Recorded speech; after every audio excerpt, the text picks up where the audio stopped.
우리가 한 해를 지나오면서 우리가 개인적으로나 또 여러 가지 가정적으로나 하나님 가정적으로는 그럴 수 없을 것 같고요. 개인적으로 하나님과의 관계에 있어서 정말 내가 하나님께 하나님을 오해해서 하나님의 말씀을 잘못 해석해서 그 하나님의 말씀 우리가 몰라서 하나님과 관계에서 우리가 실패를 할 수 있었다라고, 또 우리의 실패 때문에, 우리의 실수 때문에 하나님을 원망하고 또 그런 적, 낙심도 하고 좌절도 하고 그런 것들을 우리가 할 수 있을 텐데요. 그런 것들을 개인적으로 경험을 할 수가 있었겠죠. 1년을 돌아보면 정말 여러 가지 좌절도 있었고 낭망도 있었고 정말 포기하고 싶은 그런 심정도 여러분 있었을 것을 여러분이 아마 경험을 하실 수도 있었을 거예요. 분명히 그것이 재정이나 또 인간관계나 또 여러 가지 면에 있어서 문제가 있었던 것으로 우리가 그런 것들을 하나님과의 관계 속에서 우리가 하나님의 마음을, 하나님의 뜻을, 또 하나님의 말씀을 우리가 제대로 알지 못하기 때문에, 또 제대로 이해하지 못했기 때문에 하나님께서 우리에게 주시는 어떤 소망이나 우리에게 어떤 주시는 열매나 그런 축복이나 그런 결과들을, 하나님께 주시는 그런 사랑들을 우리가 잘못 해석을 해서 잘못 이해를 해가지고 실망하고 또 실족하고 또 괴로워했던 그런 시간이 있으시다면, 오늘 2020년을 이제 남은 이제 5일이네요. 27, 28, 29, 30, 31일 5일 남았는데 남은 5일, 그리고 그날이 어떻게 다가올지 모르겠지만 2021년이라는 또 새로운 1년을 우리가 맞이하게 될 텐데, 남은 5일이라 할지라도, 남은 5일간이라 할지라도 또 2021년을 맞이하는 우리의 마음의 자세가 새롭게 다져지시기를 바라는 마음에서 오늘 말씀을 준비했습니다. 그래서 말씀의 제목도 남은 5일, 그리고 2021년도 새롭게 다시 시작하십시오라는 제목을 제가 써놨거든요. 보겠습니다. 말씀, 주보는 말씀 보면은 하나님의 말씀이 우리를 돕고 인도하며 우리의 위치를 정해줍니다. 그래서 하나님께서 우리를 위해 계획하신 그 경로대로 우리를 가게 될 것입니다. 그런데도 우리가 살다 보면 인생의 실패를 경험하고 또 나 자신의 잘못과 죄악으로 인해 다 지워버리고 다시 하고 싶을 때가 있지 않습니까? 그래서 이렇게 말을 합니다. 다시 태어난다면 또 멀리 어디로 이사라도 가서 인생을 다시 시작해보고 싶다. 또는 이 직장에서 너무 힘들고 여러 가지로 인간관계도 꼬이고 해서 다 때려치우고 다른 직장에 가서 다시 시작해보고 싶다. 이런 말도 하기도 합니다. 이 모든 말들이 직간접적으로 인간관계를 말하고 있는 것입니다. 내가 그렇게 말할지라도 결국은 인간관계 때문에 이런 말이 오고 갈 수가 있다는 것이죠. 여러분이 뭔가를 잘못해서 또 실수를 해서 큰 죄를 지어서 인간관계에 있어서 망신살이 뻗쳤다라고 우리가 이렇게 얘기할 수 있는데, 이제는 그런 망신 때문에, 그런 것 때문에 이제는 주변의 모든 인간관계를 다 청산하고 또 새로운 곳으로, 새로운 환경으로 내가 가고 싶다. 직장도 그럴 수도 있을 것이고요. 상사와의 관계, 또 동료와의 관계, 그런 것들 여러 가지 있겠죠. 그리고 결혼 생활에서도 그렇고, 부부간의 관계에서도 문제도 그렇고, 부모와 자식 간의 사이에서도 분명히 다시 시작을 하고 싶다라고 이렇게 우리가 말할 수 있고, 또 생각을 우리가 해볼 수가 있다는 것이죠. 이런 것 때문에 이사를 간다든지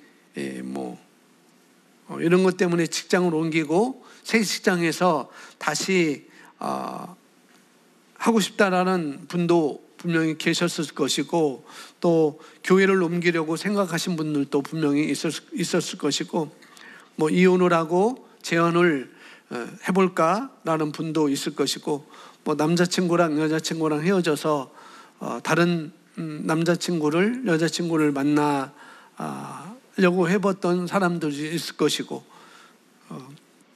또 교제하고 있던 사람들과 또 절교를 해서 새 친구를 만나보고 싶다라는 그런 생각도 우리가 한두 가지는 뭐 해볼 수가 있다는 거죠.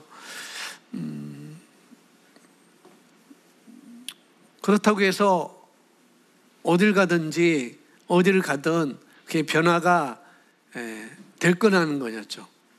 내가 그렇게 다시 하고 싶다, 뭐 다른 사람을 만나고 싶다, 뭐 다른 교회 가고 싶다, 다른 직장에 가고 싶다, 다른 배우자를 만나고 싶다, 다른 친구를 만나고 싶다, 그렇게 우리가 한들, 그렇게 우리가 그런 마음을 갖고 그렇게 생각해 한들 인생이 변화가 되든가, 그렇게 해서 나의 인생이 변화가 되든가 그런 거라는 거죠. 내 주변을 바꾼다고 해서 내 인생이 바뀌냐는 거죠. 변하지 않습니다.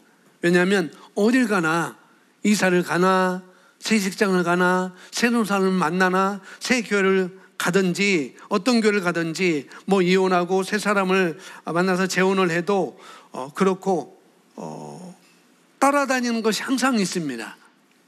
따라다니는 것이, 어디를 가든지, 어떤 새 사람을 만나든지, 어떤 새로운 환경을 내가 가든지 따라다니는 그 인간이 하나 있다는 거죠. 누굴까요? 어떻게 잘하셨습니까? 바로 나라는 거예요. 변화되지 않은 나, 바뀌지 않은 나. 내가 바뀌지 않았는데 어디를 간들 그것이 새로운 시작이 될 거냐는 것이죠. 그래서 이 부분 우리가 다시 한번 생각을 하고 가고자 하는 것입니다. 남은 2020년 5일, 그리고 새로 오는 새 신년도 우리가 어떤 마음으로 가야 정말 우리가 열매 맺고 하나님의 축복과 하나님의 사랑과 하나님께서 우리에게 소망을 두고 끝까지 우리가 달려갈 수 있는지, 그걸 우리가 오늘 봤으면 좋겠습니다. 그래서 이렇게 말하고 있거든요. 우리 자신이 변하지 않았기 때문에 이사를 가도 내가 내 인생을 사는 것이고, 새로운 직장에 가도 내가 내 인생을 사는 거고, 새로운 사람을 만나도 내가 만나는 거고, 내가 변하지 않는다면, 내 생각을 새롭게 하지 않는다면 어딜 가든 그 모든 것이 다시 반복되는 것을 여러분들 다 경험해 보셨을 것입니다. 그렇죠? 틀린 말이 아니에요. 어딜 가든 누굴 만나든 뭐 해도 내가 변하지 않고 내 생각을 새롭게 하지 않는데, 그것을 내 생각도 변하지 않고 내 마음도 변하지 않는다고 한다면은 어디를 간들 그것은 계속 반복이 될 수밖에 없다는 거죠. 아마 여러분들 여기 각계각층의 연령들이 다 있고, 뭐 20대도 있고 30대 있고 40대, 50대, 60대 이렇게 우리가 있는데, 70대 이렇게 우리가 다 있는데, 또 보면은 또 뭐 가정의 사람도 10대도 있겠네요. 이렇게 우리가 다 있게 되는데, 뭐 아직 경험을 해보시지 않은 분들이 또 있을 수 있어요. 그런데 아마 제가 얘기한 것처럼 다 아마 대부분 동감을 할 거예요. 그렇지. 어디 간들 내 마음이 변하지 않고 환경을 바꾼들 내 생각을 바꾸지 않았기 때문에 이런 모든 것들이 인간 관계에 있어서, 내 삶에 있어서 이런 것들이 계속 반복이 되고 있다는 것을 아마 여러분을 동의를 하실 거예요, 분명히. 그렇지만 그렇다면 도대체 어떻게 우리가 새롭게 해야 되냐는 거죠. 어떻게? 어떻게 무엇을 새롭게 시작을 해야 되는지 그것을 말하고 있는 거죠. 여러분, 인간관계는 대부분 쌍방과실입니다. 어떤 과실이라고요? 쌍방과실. 자동차 사고 나면 무조건 쌍방과실 하잖아요. 어저께도 제가 자동차 사고를 났었습니다. 뒤에서 누가 신호 대기하고 있는데 뒤에서 받아가지고 뭐 그렇게 세게 받은 것이 아니기 때문에 그냥 인사만 하고 전화만 주고받고 그랬습니다.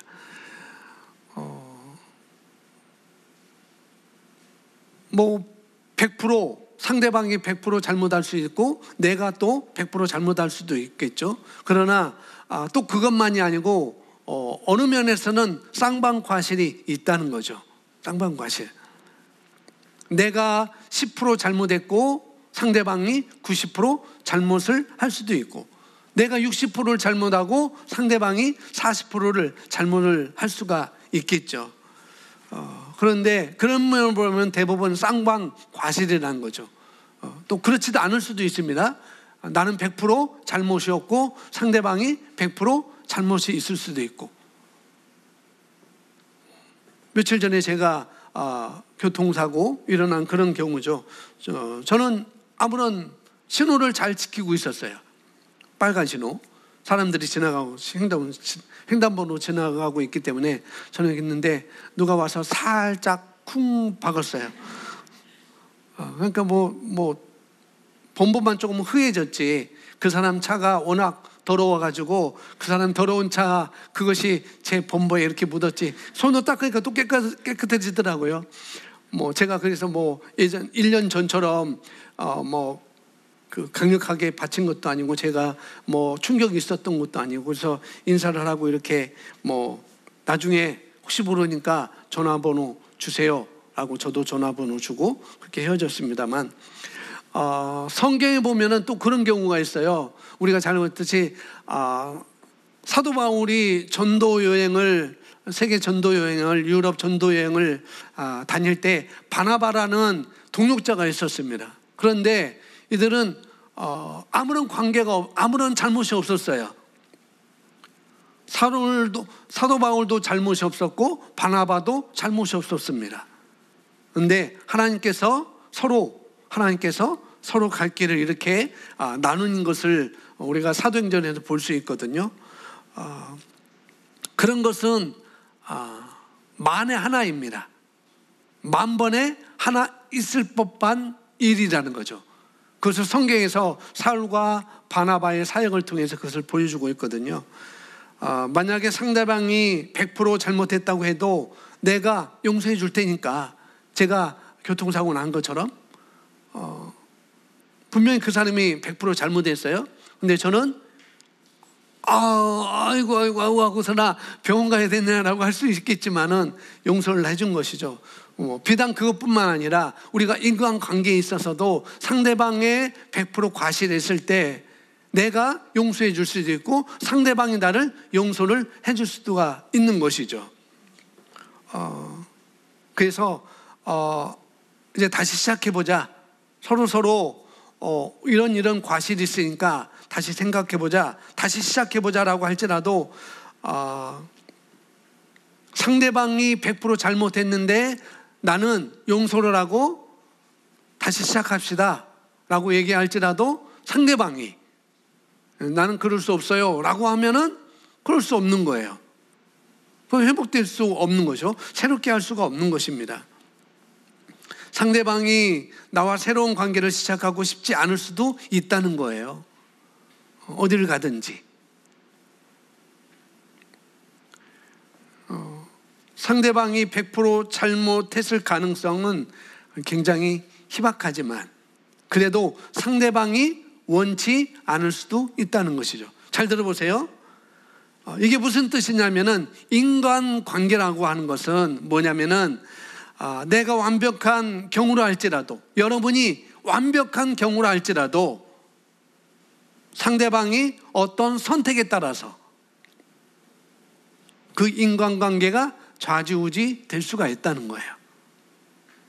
다 서로 용서하고 다시 시작합시다, 악수하고 박수치고 그냥 어깨동무하고 함께 가면 좋은데, 그렇지 않을 수도 있다는 거죠. 왜? 상대방이 그것을 어떻게 선택하느냐. 좌지우지할 수 있는 것은 상대방의 입장이기 때문에 그럴 수가 있다는 거죠. 그래서 100% 인간관계 안에서는 내가 용서하고 상대방이 용서하지 않을 수 있기 때문에, 또 상대방은 용서했고 내가 용서하지 않을 수도 있기 때문에 인간관계는 이렇게 100%는 거의 불가능하다고 일반적으로 볼 수가 있다는 것이죠. 그리스도 안에서도 분명히 그럴 수 있습니다. 그러면은 제가 오늘 제목에 새롭게 다시 시작하자고 그랬는데 궁금하잖아요. 자, 보겠습니다. 이렇게 새롭게 다시 시작, 이것은 무엇을 뜻하는 것입니까? 이것은 하나님과의 관계를 말하는 것입니다. 새롭게 시작하자고 했는데 뭐라고요? 인간관계보다도 하나님과의 관계를 우리가 먼저 살펴보자는 것이죠.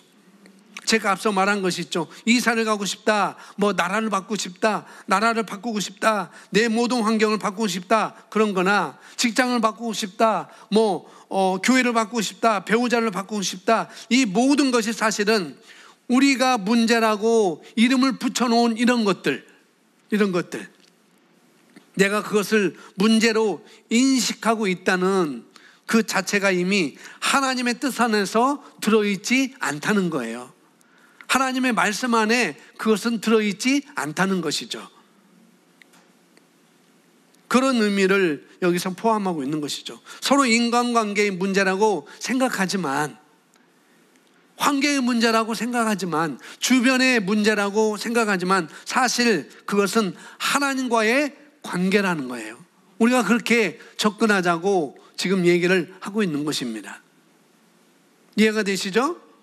예, 모든 인간의 인간관계에 문제가 있지만 그렇게 우리가 접근하지 말고 이것은 나와 하나님과의 관계가 있는 거구나, 그렇게 보자는 것이죠. 그래서 새롭게 시작한다는 것은 하나님과의 관계인데, 하나님은 변함이 없으시기 때문에 우리가 바꿔야 된다면 어떻게 바꾸는 것인지 예레미야 선지자를 통해서 우리가 배울 수가 있습니다. 예레미야 선지자는 키워드가 눈물의 선지자예요. 눈물. 나라를 위해서 그렇게 눈물을 흘렸던 선지자입니다. 이사야는 반대했죠. 이사야는 아주 처단을 잘하는 그런 분이었어요. 근데 예레미야는 많이 울었어요. 굉장히 많이 울었습니다.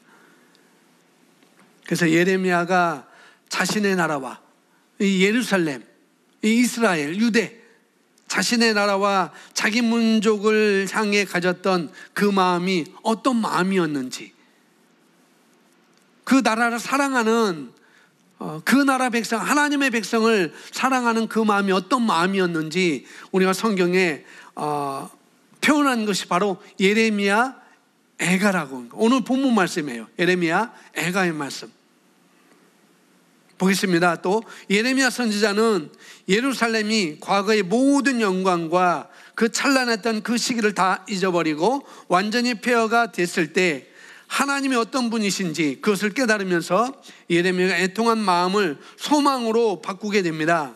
그러면서 예레미야가 정말 놀라운 고백을 합니다. 자, 예레미야서 우리 한번 먼저 예레미야가 성경 찾아보겠습니다. 제가 19절부터 써놨는데요. 예레미야가 3장, 예레미야는 52장까지 있고요. 그 다음에 예레미야 애가가 있습니다. 예레미야가 3장 1절부터 보면, 제가 읽어드리겠습니다. 여호와의 분노의 매로 말미암아 고난당하는 자는 나로다. 하나님의 분노로 고난을 당한 자가 바로 예레미야 선지자 자신이라고 이렇게 말하고 있어요. 나를 이끌어 어둠 안에서 걸어가게 하시고 빛 안에서 걸어가지 못하게 하셨으며, 지금 자기의 처지를 지금 이스라엘 백성들, 예루살렘의 그 상황을 지금 자기와 똑같이 연결돼서 동일시해서 지금 그런 말을 하고 있는 거죠. 자기를 이끌어서 빛 가운데로 걸어가지 않고 어둠 가운데로 걸어가게 하셨다. 종일토록 손을 들어 자주자주 나를 치시는도다. 하나님이 그렇게 하셨다고 자기가 그렇게 얘기를 하는 것이죠. 4절에 나의 살과 가죽을 쇠하게 하시며 나의 뼈들을 꺾으셨고 고통과 수고를 쌓아 나를 애우셨으며 6절에 나는 어둠 속에 살게 하시기를 죽은 지 오랜 자 같게 하셨도다. 나를 둘러싸서 나가지 못하게 하시고 내 사슬을 무겁게 하셨으며 내가 부르짖어 도움을 구하나 내 기도를 물리치시며 다듬은 돌을 쌓아 내 길을 막으사 내 길을 굳게 하셨도다. 그는 내게 대하여 엎드려 기다림은 곰과 은밀한 곳에 있는 사자 같으나 나의 길들로 치우치게 하시며 내 몸을 찢으시며 나를 적막하게 하셨도다. 활을 당겨 나를 화살의 관역으로 삼으시며. 여러분, 이 말씀 정말 활을 당겨서 하나님께서 활을 갖고 있고 화살 당겨서 자기를 관역을 삼아서 지금 쏘려고 하신다는 거죠. 그래서 13절에 화살통의 화살들로 내 허리를 맞추셨도다. 결국 하나님께서 화살을 쏴서 자기 허리를 맞췄다고 이렇게 말을 합니다. 그러면서 그런 자기를 보면서 나는 내 모든 백성에게 조롱거리 곧 종일토록 그들의 노랫거리가 되었도다. 나를 쓴 것들로 배불리시고 쑥으로 취하게 하셨으며 조약돌로 내 이를 꺾으시며 채로 나를 덮으셨으며 주께서 내 심령이 평강에서 멀리 떠나게 하시니 내가 복을 내어드렸으며 스스로 이르기를 나의 힘과 여호와께 대한 내 소망이 끊어졌다 하였도다. 예레미야가 지금 이런 예루살렘의 이런 아주 영광스럽고 찬란했던 그 예루살렘, 하나님이 거하셨던 곳, 하나님이 거하신 곳으로 여겼던 그 예루살렘 성전이 다 파괴됐잖아요. 그리고 다 포로로 잡혀가고 그런 상황에서 지금 얘기하는 거죠. 예레미야가 스스로 이르기를 18절에 나의 힘과 여호와께 대한 소망이 끊어졌습니다. 내 소망이 끊어졌습니다. 지금 내 환경을 보니까 우리 예루살렘 이 이스라엘 민족을 백성을 보니까 정말로 소망이 끊어졌어요. 살 소망이 없다는 거죠. 하나님이 화살을 당겨서 자기를 맞추시고 빛 가운데로 걸어가게 하셨던 그 하나님이 도리어 어둠 가운데로만 걸어가게 하시고 우리에게 대로의 길을 여셨던 그 하나님, 이제는 돌담을 쌓아서 길을 막아버리신 하나님, 마치 곰과 사자가 먹이를 기다림 같이 우리를 그렇게 찢기시기 위해서 기다리시는 하나님의 그런 하나님으로 이 예레미야는 지금 그렇게 하나님을 그렇게 하나님의 사랑과 하나님의 소망과 하나님의 뜻과 하나님의 그런 계획을 그렇게 잘못을 이해를 하고 있었던 거죠. 내가 당하는 고통 때문에. 그러면서 19절에 이렇게 얘기를 하죠. 오늘 본문 말씀인데요. 19절에 내 고초와 재난 곧 숲과 담즙을 기억하소서. 내 마음이 그것을 기억하고 내가 낙심이 되오나. 정말 쓸 수밖에 없는 거. 모든 것을 그러니까 너무 쓴 거죠. 그래서 내 마음을 하나님 기억해 주세요. 내가 이런 것 때문에 낙심이 됩니다. 그렇게 말합니다. 그리고 21절에 이것을 내가 내 마음에 담아 두었더니 그것이 오히려 나의 소망이 되었습니다. 낙심을 갖고 있었는데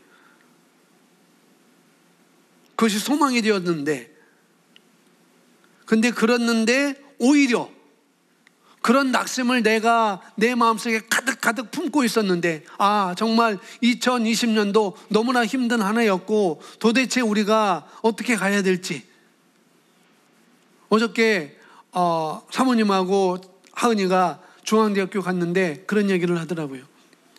대학교에 있는 모든 매점들이, 모든 상점들이 다 문을 닫았다는 거예요. 아무도 없이 불도 다 꺼지고. 그래서 이들이 도대체 어디 갔을까? 뭘 먹고 사는가? 그래도 우리는, 이 지역은 그래도 그렇지 않은 데가 많은데, 대학교 내에 있는 그런 가게들은, 돈 벌려고 투자했던 그런 가게들은 그 대학교만 그러겠어요? 그런 데만 그러겠어요? 모든 것이 다 그렇겠죠. 정말 소망이 없는, 그런 낙심밖에 가질 수 없는 그런, 아마 예레미야가 그런 마음이었던 거죠. 정말 낙심밖에 없는 것, 도저히 캄캄해서 갈 수 없는 그런 게. 근데 예레미야가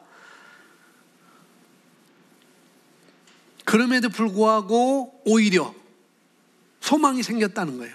이전에 그런 것이 내가 소망이었는데, 그런 것이었는데 이제 소망이 바뀌었다는 것이죠. 오히려 바뀌었습니다. 뭐 때문에? 22절이에요. 여호와의 인자와 국률이 무궁하심으로 우리가 진멸되지 아니함이니라. 그래서 23절 함께 읽습니다. 시작. 이것들이 아침마다 새로우니 주의 성실하심이 크도소이다. 아멘. 정말 힘들고 정말 낭만되고 좌절할 수밖에 없고 포기할 수 없는 그런 상황 가운데, 이것이 끝이 아니구나, 우리가 소망을 가질 수 있구나. 뭐 때문에? 하나님의 은혜와 국률하심 때문에. 그리고 그 하나님의 국률과 그 하나님의 인자, 은혜는 뭐예요? 무궁하다는 거죠. 한계가 없다는 거예요. 한계가. 근데 이것들이, 이런 하나님의 은혜와 하나님의 국률과 이런 무궁하심이, 이것들이 어떻게? 아침마다, 매일 아침마다 새롭다는 거예요. 아멘. 이게 너무나 예레미야가 애통한 마음을 갖고 있었고 낭망한 마음을 갖고 있었는데 소망으로 바꾸게 되었어요. 소망으로. 그러면 예레미야가 놀라운 고백을 22절, 23절에서 하고 있는 것이죠. 폐허가 된 예루살렘 성전을 바라보면서 정말 이곳에 하나님의 영광이 있었고, 정말 우리 민족을, 우리 조상들을 이곳까지 인도하신, 이렇게 영광스럽게, 이렇게 풍요롭게, 풍성하게 인도하신 그 하나님을 바라보면서 경배했던 그 예루살렘 성전이 다 파괴된 것, 이방인들로부터 다 파괴된 그 모습을 바라보면서 이제는 다 망했구나. 이제는 다 망했구나. 예루살렘, 예레미야서는 다 그거예요. 이제 우리는 망했어. 이제는 우리가 망했어. 봐봐, 예루살렘 성전 봐봐, 다 망리지 않느냐. 너희들의 모습 봐봐, 다 이제는 좌절할 수밖에 없고 이제는 다 진멸될 수밖에 없는 그런 우리의 모습이지 않느냐라고 쓴 것이 바로 예레미야서와 예레미야 애가입니다. 그러면서 나중에 예레미야서와 예레미야 애가는 소망이 바뀌게 되는 거죠. 그럼에도 불구하고 하나님은 우리를 진멸하지 않는다는 것, 그럼에도 불구하고 우리는 망하지 않는다는 것. 망하게 됐지만, 환경을 보니까 망할 수밖에 없지만, 인간관계를 보니까 좌절할 수밖에 없지만, 그러나 이것은 사람을 볼 때, 환경을 볼 때 올 수밖에 없지만, 그러나 하나님을 바라보니까, 그 하나님의 은혜와 그 하나님의 국률을 바라보니까 다시 우리는 소망을 가질 수 있구나. 그래서 우리가 어디 이사 간다 해서, 친구를 다시 새긴다고 해서, 우리가 다른 교회를 간다고 해서, 다른 사람을 만난다고 해서 변화되는 것은 아니라는 거죠. 하나님과의 관계가 내가 어떻게 살아야 되는지를, 어떻게 살 때 우리가 소망 있게 살 수 있는지를 오늘 성경에서 우리에게 보여주고 있습니다. 예레미야가 결국 22절 23절에서 고백했던 것은 뭐냐면은 우리는 진멸되지 않는다는 거죠. 우리는 망하지 않는다라고 고백한 것입니다. 그런데 뭐라고요?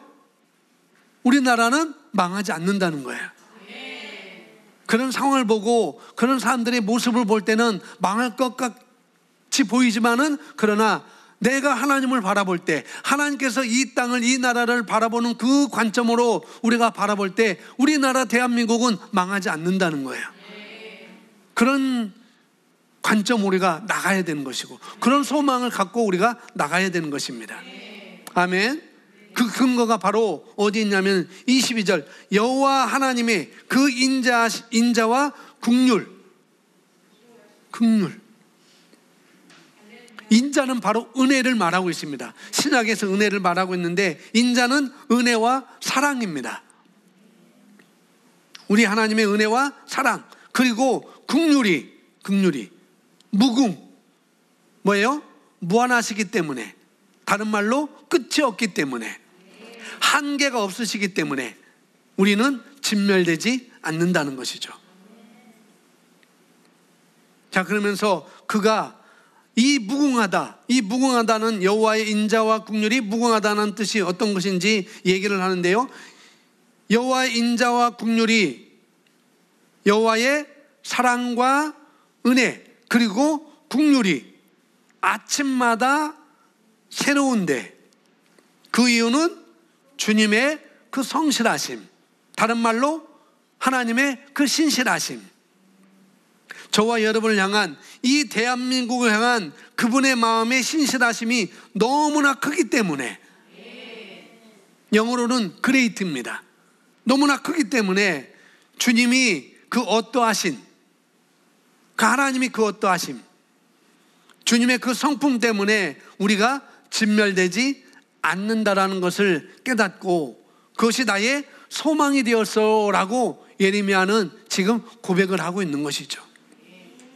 하나님의 그 성실하심, 주님이 어떠하신 것 같이 그 하나님의 성품 때문에 이제는 우리는 소망 있게 되었어라고 말을 하는 거예요.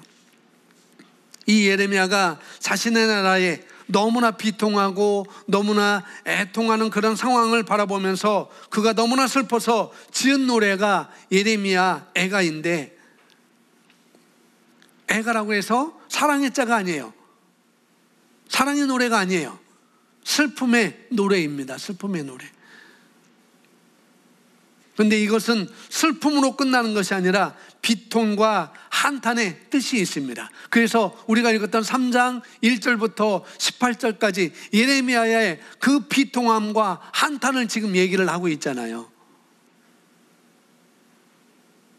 계속 보면은 이렇게 말합니다. 예레미야가 너무나 비통하고 한탄스럽고 소망이 없는 가운데서 고개를 들어 여호와를 보니 그의 성품이 인자와 긍휼과 사랑과 은혜가 끝이 없는 분이라는 것을 깨달았습니다.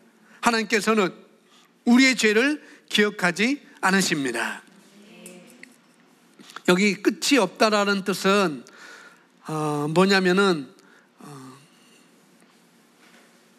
우리가 하나님의 사랑을 까먹었는데, 그 하나님의 은혜를 까먹었는데, 우리가 하나님의 그 은혜를 까먹고 사랑을 까먹고 우리가 오해하고 원망하고 불평불만하고 그렇게 살았는데, 아침에 깨어나 보니까 어떻게 해요? 여전히 하나님의 은혜와 사랑이 나를 돕고 있더라, 그 말이라는 거죠. 나는 망할 수밖에 없는 그런 처지인데 아침에 일어나 보니까 살아있네, 소망이 있네, 희망이 있네 라고 고백한다는 거. 뭐 때문에? 하나님의 성사하심, 그 하나님의 은혜, 그 하나님의 긍휼하심 때문에.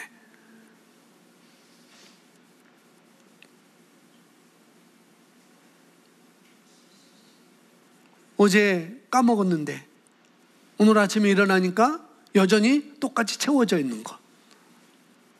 우리의 삶이 다시 어제는 부족했는데 오늘 아침에 일어나 보니까 하나님을 바라보니까, 말씀을 바라보니까 나는 완벽하구나 라고 채워져 있는 상태라는 거죠. 내가 오늘 실수를 하고, 내가 오늘 실패를 하고, 하나님의 인자와 긍휼을 많이 우리가 살면서 까먹었는데도 불구하고 그 다음날 일어나 보니까 완벽하게 새로운 것으로 우리가 회복되었다. 그 말을 지금 하고 있는 것입니다. 이게 무슨 말이냐면은, 아까 말했지, 우리가 어떤 사람이 일방적으로 잘못하면, 어떤 사람이 일방적으로 잘못했어요. 그런데 그 사람이 용서를 해줬어요. 근데 또 잘못해요. 근데 또 용서해 줬어요. 근데 또 잘못했어요. 근데 또 용서해 주다가 하도 똑같은 것을 반복하니까 어떻게 해요? 용서해 주다가 더 이상 안 된다라고 한계점에 우리가 도달하잖아요.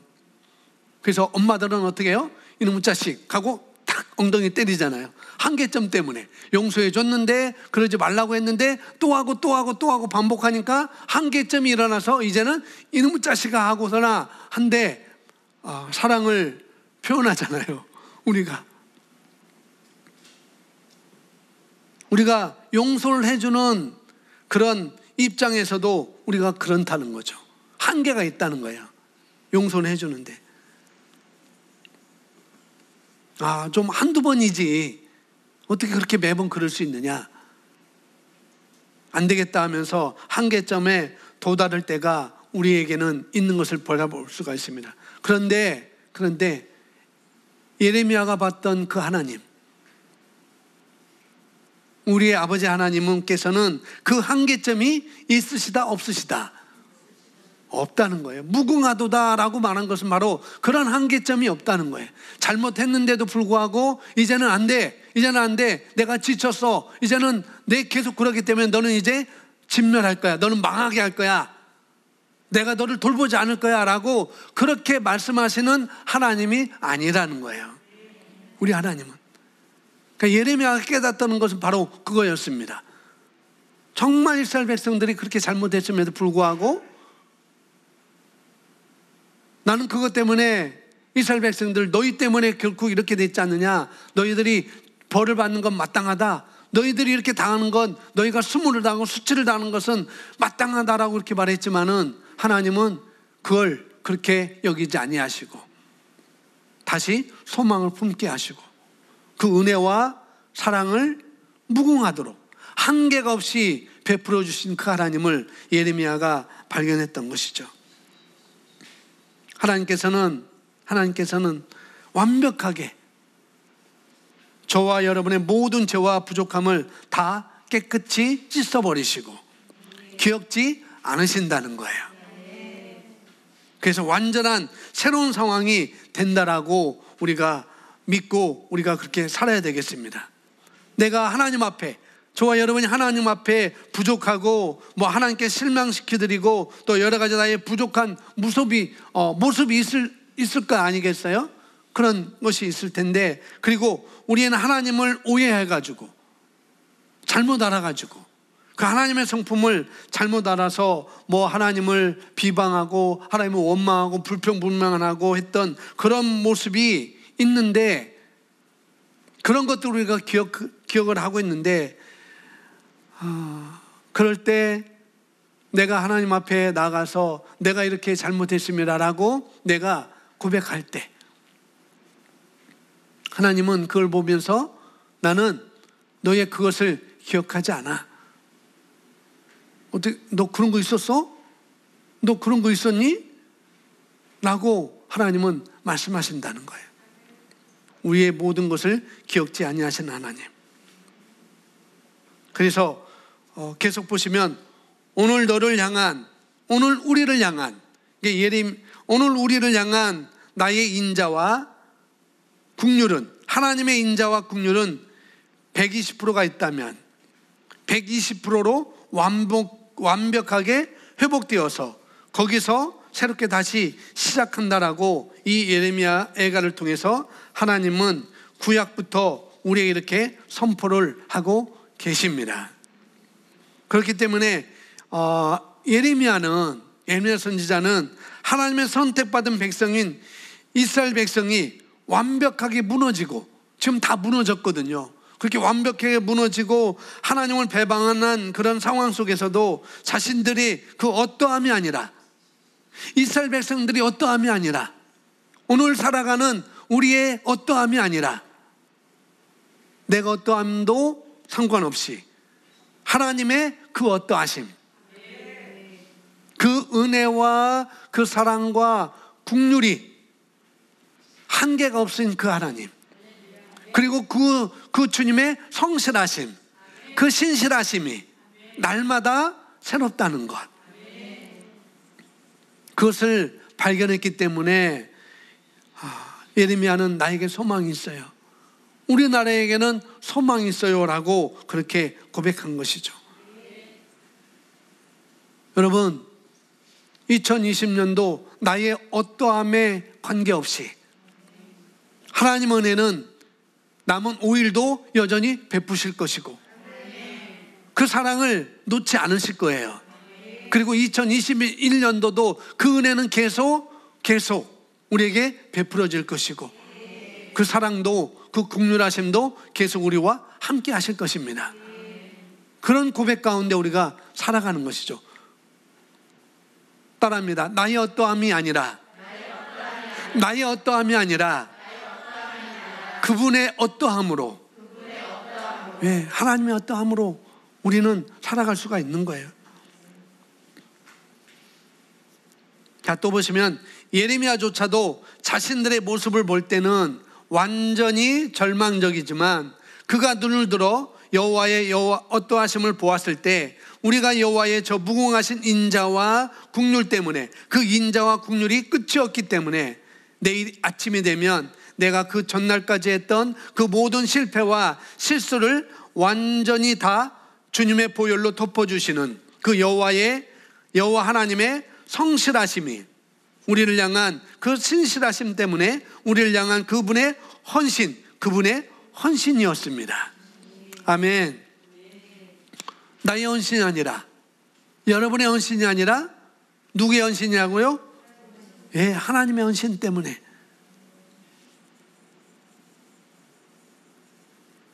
그렇기 때문에 우리가 결단할 수 있고 그것 때문에 우리에게는 소망이 있다는 것. 나는 하나님께 버림받은 자가 아니구나, 이스라엘 백성들처럼. 우리는 그렇게 고백할 수가 있어야 되는 것이고 우리는 또 그렇게 고백을 해야 되는 것이죠.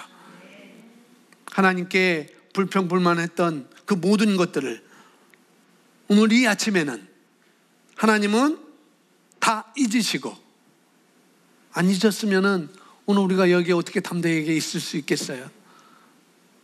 다 잊으시고 내가 아침에 하나님께 나아갈 때, 오늘 우리가 하나님께 나올 때 한 번도 하나님께 실망시켜 드려본 적이 없는 사람처럼 저와 여러분을 그렇게 바라보신다는 것.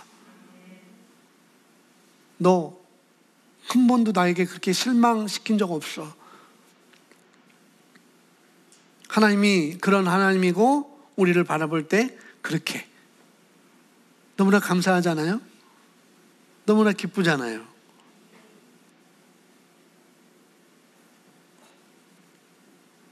이것을 깨달으면서 2020년 남은 5일 닷새 매일 아침 매일 기억하면서 나아갈 수 있다면 정말 우리의 삶은 180도 다른 삶을 우리가 살 수가 있습니다. 아멘. 우리가 의지하고 또 붙잡아야 되는 것은 오직 하나님의 인자. 구약에서는 인자라고 표현한 것은 아까도 말씀드렸듯이 신약에서는 은혜로 번역되었어요. 은혜, 사랑과 은혜.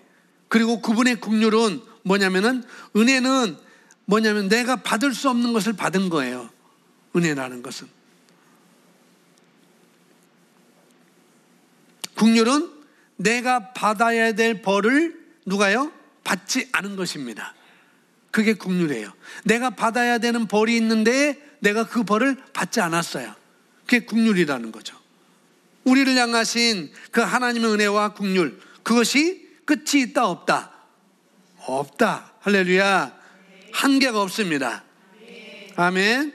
내가 오늘 실패하고 또 실수하고 불평하고 원망하고 그럴지라도, 그런 모습이 내게 보여질지라도 내일이 아침이 되면 내가 하나님 은혜와 긍휼과 사랑을 하나도 까먹은 사람이 아닌 것처럼 우리가 그렇게 다시 100%로 채워졌다는 것을 말하고 있는 것입니다. 여러분 통장에 100억이 있다고 한다면, 10억은 보통 갖고 계시잖아요. 100억을 갖고 있다고 하면, 100억이 아니니까 1000억을 갖고 있다고 한다면은, 이 1000억이라는 것도 우리가 상상할 수 없지만은 이것도 자꾸 야금야금 쓰게 되면은 줄어들잖아요. 그죠? 통장에서 자꾸 빼먹으면은 1000억은 그대로 있는 게 아니고 줄어들 거 아니겠어요? 우리 통장은 그렇게 줄어들게 되어 있습니다. 아무리 돈이 많아도 그것이 100억이라도 1000억이라는 숫자가 있을지라도 정말 점점 줄어들 수가 있습니다. 그런데 하나님의 그 인자와 사랑과 긍휼은 내가 그렇게 씀에도 불구하고 그 긍휼은 여전히 1000으로 그냥 남아있다는 거예요. 너무나 감사하죠. 나는 자꾸 그걸 까먹는데, 하나님의 은혜를 까먹고 하나님의 사랑을 까먹고 긍휼하심도 까먹고 그러는데, 그럼에도 불구하고 내일 아침에 일어나면은 여전히 그것은 1000으로 다. 집사님이 통장에서 1000억이 있는데 통장에서 10억을 뺐어요. 그리고 써버렸어요. 근데 내일 아침에 일어나니까 통장을 찍어보니까 여전히 990억이 있는 게 아니라 여전히 1000억이 남아있는 거. 하나님의 은혜와 사랑이, 긍휼하심이 바로 이렇다는 거죠. 그분은 우리를 그렇게 바라보십니다. 그러니까 우리가 소망이 있는 거예요. 아멘. 그래서 우리는 매일 새롭게 다시 시작을 할 수가 있는 것입니다. 자, 마지막 보겠습니다. 우리가 인생의 여러 가지 문제로 실패하고 또 하나님께 큰 죄를 지었더라도 그분은 인자와 긍휼이 무궁하시고 우리를 향한 그분의 헌신의 결단이 너무나 놀랍게 크기 때문에 우리가 아무리 큰 죄를 지었을지라도 인간은 나를 용서하지 않고, 이 사회는 나를 용서하지 않고, 교회조차 나를 용서하지 않을 때 여호와 하나님께서는 용서하실 뿐만 아니라 우리를 완전히 새로운 피조물로 만들어주셔서 예수 그리스도 안에서 하나님 앞에 흠도 점도 없는 존재로 하나님 앞에 나아갈 수 있습니다. 2020년도 후반기 우리가 잘 지내지 못했지만 남은 그 5일, 며칠 안 되는 그 시간은 아침마다 완벽하게 새로운 피조물로 하나님께 나아가면서, 그리고 2020년을 승리로 마무리하시기를 바랍니다. 아멘. 그래서 이 예레미야서 3장 22절 23절 이 말씀, 우리가 붙잡아야 될 말씀, 남은 5일 동안이라도 이 말씀, 정말 한계가 없다는 것, 그래서 우리는 망하지 않는다는 것, 우리는 진멸되지 않고 우리 소망은 있다는 것, 이 말씀 붙잡고 우리가 남은 닷새도 살아가는 것이고 2021년도 우리가 그렇게 이 말씀을 붙잡고 살아야 될 말씀이라는 거죠. 이 놀라운 하나님의 인자와 긍휼을 붙잡고 끝이 없고 아침마다 완전히 새롭게 다시 시작할 수 있는 기회를 우리에게 주시는 그 하나님의 은혜와 긍휼을 붙잡으십시다. 아멘. 이 하나님께서 이미 이것을 우리에게 약속하셨어요. 약속으로 주셨습니다.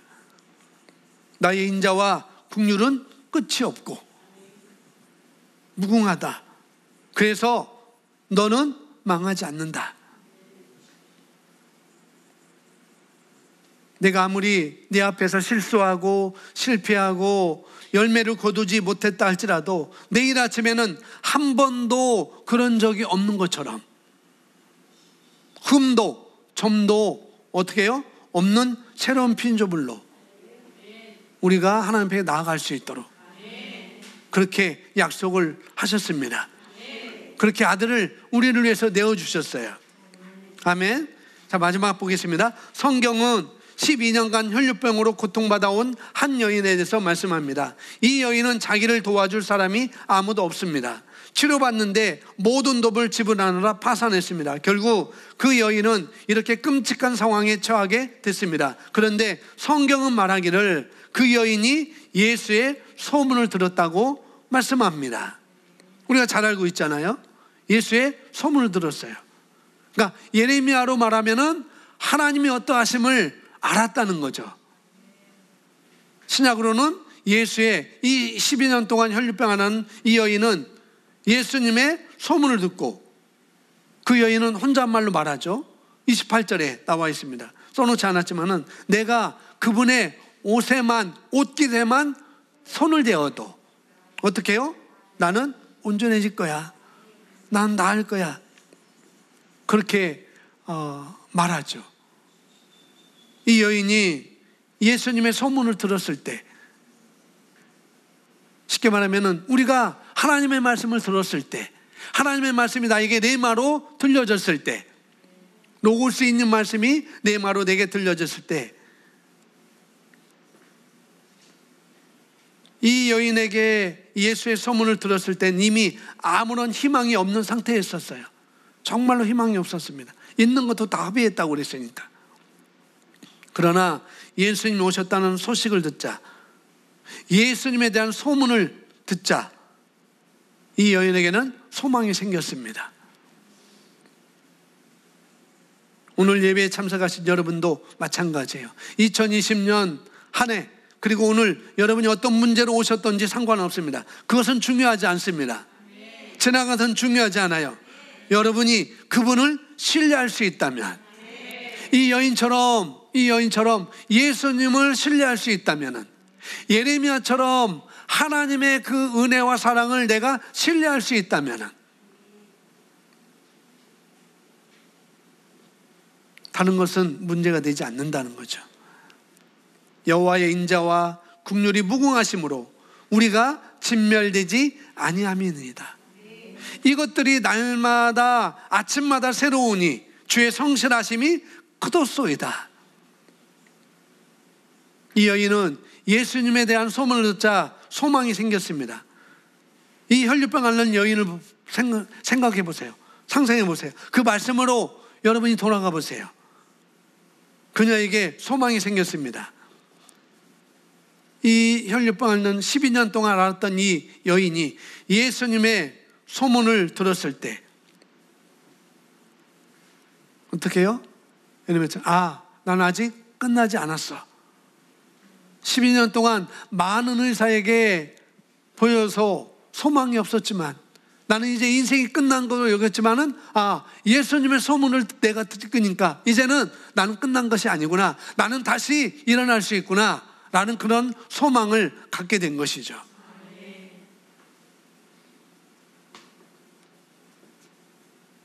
소망을 가졌다는 것은 뭐냐면은 그것은 어떤 일이 일어날 것을 의미를 하고 있는 거예요. 그리고 자신도 치유될 수 있다는 그런 뜻이겠죠. 소망을 가졌다는 것은. 그리고 이 여자는 예수님의 옷깃만 만져도 나을 거야 라고 말했습니다. 아멘. 이것은 소망에 관한 말씀이에요. 물론 믿음을 말씀하고 있지만은 먼저 이 여인은 소망을 가졌다고요. 소망. 다 안 됐지만 지금 정말로 다운된 그런 자기의 심정이었지만 소문을 듣자 다시 소망을 가졌습니다. 자, 보시면 소망이란 무엇입니까? 소망이란 바라는 목표를 긍정적인 마음으로 기대하는 것입니다. 소망은 우리에게 미래를 가져다 줍니다. 우리 고백합니다. 당신은 말하면 함께 고백합니다. 나는 목표한 것을 이룰 거야. 나는 그것을 가질 거야. 그것은 바뀔 거야 라고 고백하십시오. 우리를 위한 소망이 있습니다. 예수님께서 놀라운 소망을 여러분에게 가져다 주셨습니다. 용기를 내십시오. 소망이 있습니다. 할렐루야.